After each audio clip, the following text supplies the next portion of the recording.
guys, it's Kylie. I'm just honestly making my quick go-to salsa chicken. I know y'all are like, does that girl eat it all the time? Yes, I do.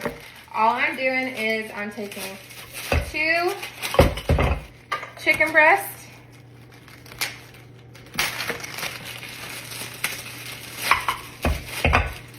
some salsa. This is the Aldi's one, I think.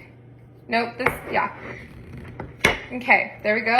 Corn and black bean salsa. Pouring about half of the jar in there. I like the other half to put on top. I like to cook it in it and then also use it as the dressing too. Putting some fajita seasoning. This one is from Buc-ee's. Buc-ee's has really good seasonings, guys. Next, I'm putting some water in there. Turning her on low. And then she's gonna cook for most of the day, about 6 hours, and it'll be perfect. So I always cook my meat from frozen.